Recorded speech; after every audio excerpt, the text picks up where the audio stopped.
I saw this little guy in the crib, and when he was peeking over with those big brown eyes, I just couldn't resist him. I fell in love with him immediately. When I was born, I was diagnosed with prune belly. They were doing surgery in Mexico, and they took out all my organs, except for my heart and lungs, put it back in with no experience of what they were doing at all.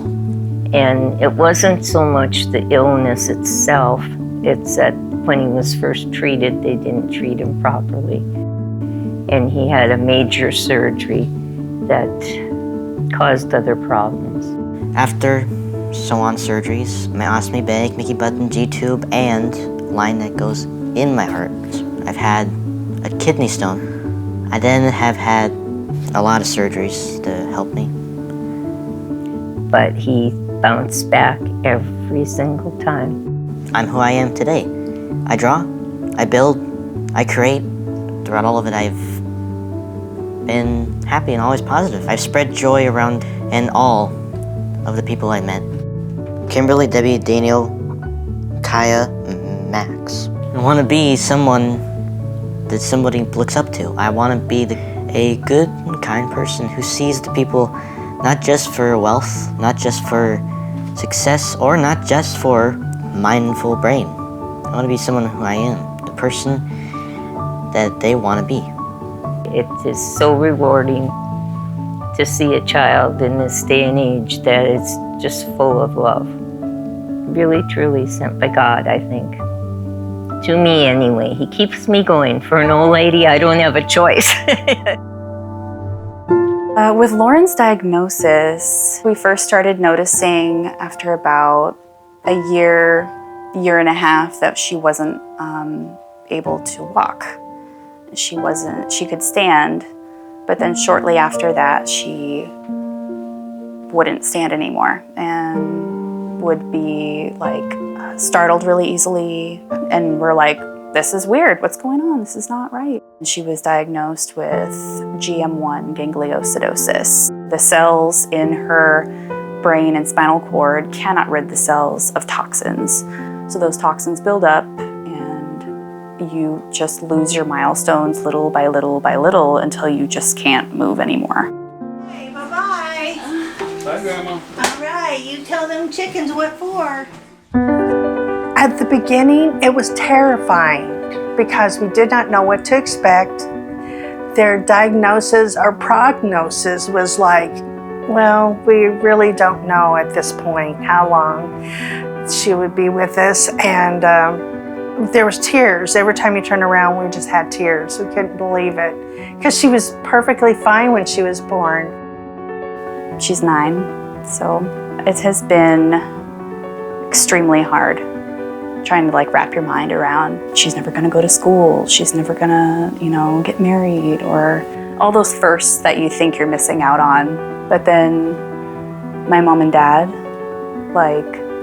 pressed pause on their entire lives and moved us in here and insisted on helping. We still have tears. And some days where, you get up and down, but going through all the different things, the medicines that we've tried and failed and tried to make her more comfortable, it was the purpose in the long run. She is got her own personality, and she's just been the joy of our life every minute. We leave up her happy birthday sign all year round because we're just so thankful for another year with her. I wish we could write a book to help someone else and show them the hope and that it's going to be okay.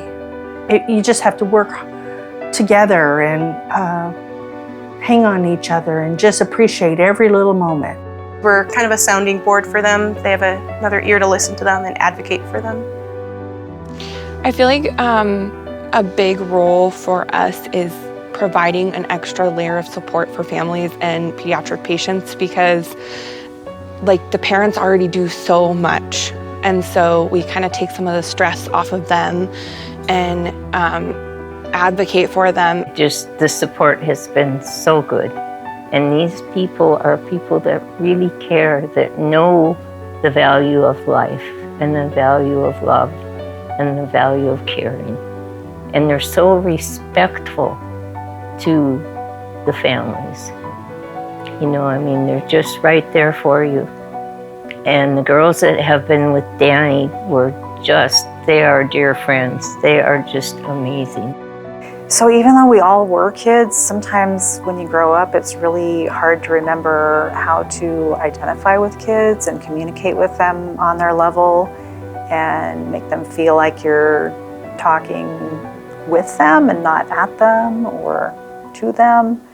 And the folks that we have that focus on pediatrics are really good at bringing it down to their level and letting kids be where they are and where they need to be right now and working with them to try to make them more comfortable in many ways.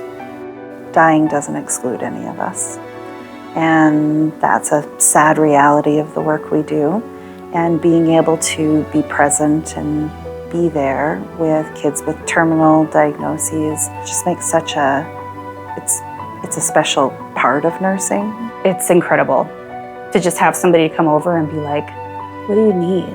Is there anything we can do for you? Like, do you need diaper cream?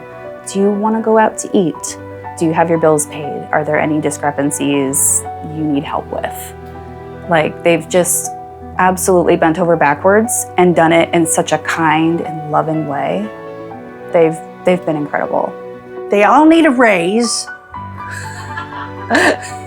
And they just try to touch every base, not only with the patient, but with the family too. I surely hope that everyone would see the importance and I don't know, I just would give them everything I've got if I had it to give, because they have just been so wonderful to us as adults and mostly for our little one.